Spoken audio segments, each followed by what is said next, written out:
Here's a shift worth noting. Better healthcare is care that meets patients where they are. United Health Group is bringing it directly to living rooms. This is a win for patients managing chronic conditions. And here's the interesting thing. By closing those care gaps, administering in-home exams, and identifying risks earlier, more diseases can be prevented and patient outcomes can improve. In 2025 alone, United Health Group patients received over 19 million home visits.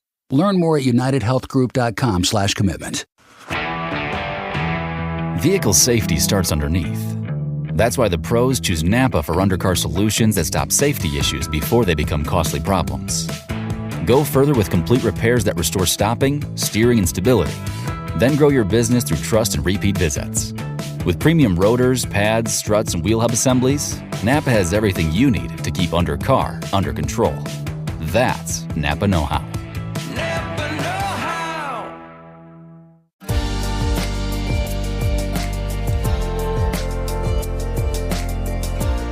There are few things better than having a best friend.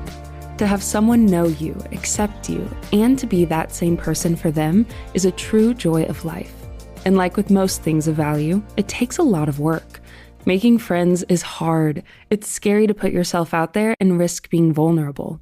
And though it's an area most people struggle with, Caroline Maguire says it's an even bigger obstacle for those who are neurodivergent. When typical people tell me, and I read every friendship book that comes out, when they tell me about their struggles, it's like, oh, this period of time, in my 20s after college, in my 30s, in this particular workplace or job, I'm struggling.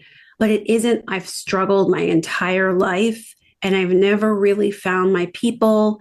And I've kind of been told that what I do doesn't work and that people are, alienated from me. And so I think that's a big distinction because I think neurodivergent people have a hard time making friends and they've had a history of a hard time making friends. Which can be extremely damaging to their self-esteem and confidence, leading many to give up on the entire idea.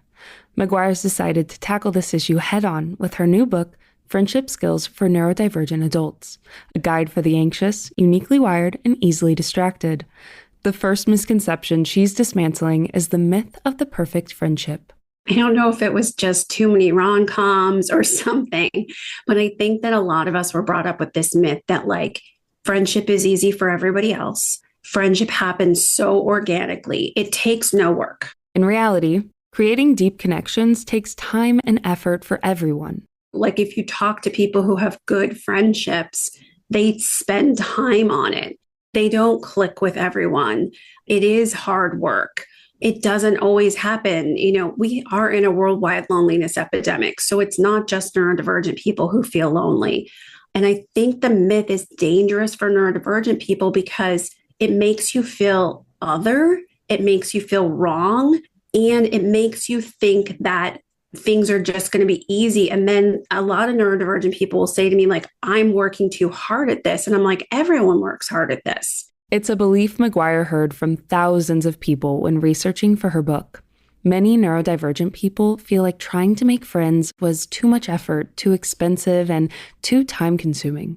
But Maguire realized this sentiment that friendship isn't worth it really applied when they were friends with the wrong people. And I just started realizing that people were in relationships where they were going somewhere they didn't want to go, spending money they didn't have, to be with people who didn't really click with them. And I just realized that I had to address this whole it must be worth it thing. And that part of the problem is that if you're not with people where you have shared mindset, shared experiences, they've done studies where people who are best friends actually start to take on each other's traits and start to sort of sync up their brains, right? If you're not in that, then it's not filling your connection cup. And that if we don't think about what we want in the relationship, then we're not satisfied. And if it's not fulfilling, then all the effort definitely doesn't feel worth it. Still, it's a trap Maguire often sees her patients fall into, which is why a main message in her book is that being social is not about keeping others satisfied. A lot of people who are neurodivergent kind of take whatever is dished out, right? So they tend to lapse into people pleasing, not all, but some. And so what they end up doing is, this happened with a client of mine, like they joined a kayak club and I was like, do you like kayaking? And they were like, no. And I was like, then why would you join a kayaking club? Like, you're not going to meet people who are like you, who enjoy the things you enjoy. So part of me is saying to them, don't just people please, right? Don't try to fit in to the point where you're creating this alternate self, because that's what happens a lot. Instead, Maguire advises that people first figure out what they like and value and what they don't, so that they can meet others as their most authentic self. And so I think that mindset shift of, I'm going to explore friendship, not from the perspective of I'll take anyone I can get, but more from the perspective of what do I want and what works for me, and trying to show up more authentically. However, that doesn't mean you don't adapt. Many neurodivergent people use masking as a coping mechanism throughout their lives to fit in with social norms. And once they decide to stop hiding, it can be difficult to understand the difference between masking your true self and adapting to meet a friend's needs. Maguire says the biggest distinction is time. Adapting is temporary, like going to a restaurant you don't really like because it's your friend's favorite spot. Masking, on the other hand, is hiding your needs for fear that they won't be accepted. Pretending to like things you don't like, pretending to not have the needs that you have. We all sometimes have to adapt, but adapting should be like a choice versus, if I'm in this relationship with you and I don't mask heavily and I don't suppress my neurodivergent traits, you're not going to be friends with someone who stims. You're not going to be friends with someone who blurts and interrupts. Even if I'm working on it, you're like, I'm suppressing and masking and pretending and really hyper vigilantly watching everything you do so that I can please you. And I get how people fall into that. I want to say that, like, there's no shame of the people who've fallen into that, but that's not sustainable. I mean, that's like being an actor at every moment of your life. To find the people we truly connect with, we need to understand not only our own needs, but the elements that build a relationship. Making friends is even more difficult when you don't understand the structure of the social world or what the stages of friendship look like. In her book, Maguire uses the idea of a social GPS to help provide guidance. So social GPS is about understanding the levels of friendship, because that's tough for neurodivergent people. Often they just don't understand that, like, the person is not a friend, they're an acquaintance, and they treat an acquaintance with the qualities of a friend, lean on them a little bit too much, or trust too quickly and too much. The other element is, how does trust work? Because a lot of neurodivergent people are very trusting. They are impulsive in their friendships and they give trust away. And trust is track record. It's built. It's not something you get to have. It's something you earn. And then there's the stages of friendship, right? Like, what are the stages? How does friendship work? How is it built over time? And just understanding, like, that idea of the reciprocity of relationships and how they are built and how trust is built and how a friendship is actually built. Maguire says once you've figured out your own social GPS, it's much easier to recognize how different people fit into your life. Even for those who may be at the very beginning of this journey, having a social GPS is a great foundation for figuring out your perfect social life. I think that this is hard. I think it's hard for everyone, but I do think that even if people are super scared and they're anxious about this, they can dip their toe in the water.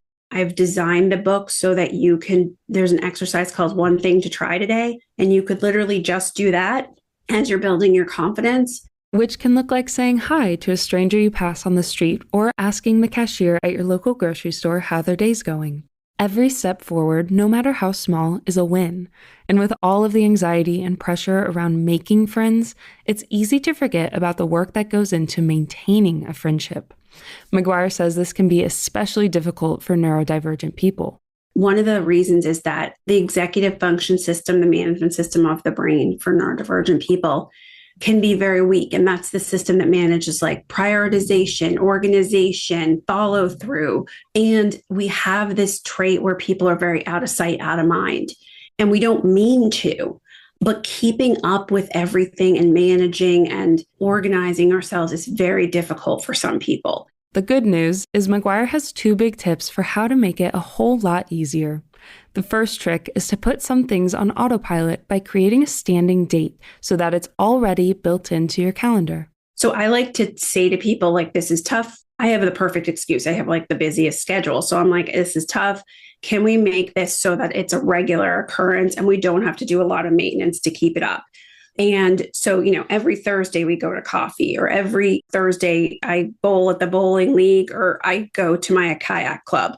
The second tip is to create an anchor, something that reminds you to reach out to friends. For example, every day you get to work, you spend the first 5 minutes responding to messages. The idea is to create habits that can easily be baked into your normal routine. I do it when my son I'm waiting for his bus, which sometimes can be like 45 minutes that I'm standing out there. It's bonkers. I will sit and I will text people back, and I will respond to DMs, and I will do that stuff during that time.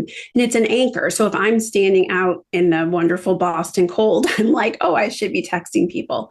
It like allows it to be very habitual, as opposed to, oh, I have to remember and put it on a list that I then don't check.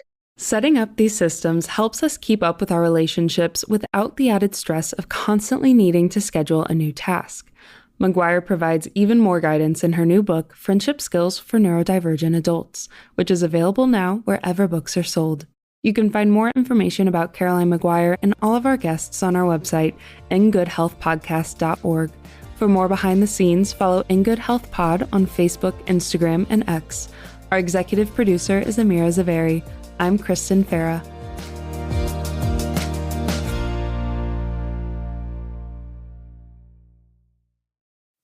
No two businesses run the same, so banking for your business shouldn't be one size fits all. That's why Atlantic Union Bank offers knowledgeable guidance and tailored solutions designed around your goals. Whether you're managing cash flow, moving money, or protecting your business from fraud, we make banking for your business both personal and easy. Call, visit us online at atlanticunionbank.com, or stop by one of our local branches today. Atlantic Union Bank. Any way you bank. Vehicle safety starts underneath. That's why the pros choose Napa for undercar solutions that stop safety issues before they become costly problems. Go further with complete repairs that restore stopping, steering, and stability. Then grow your business through trust and repeat visits. With premium rotors, pads, struts, and wheel hub assemblies, Napa has everything you need to keep undercar under control. That's Napa know-how.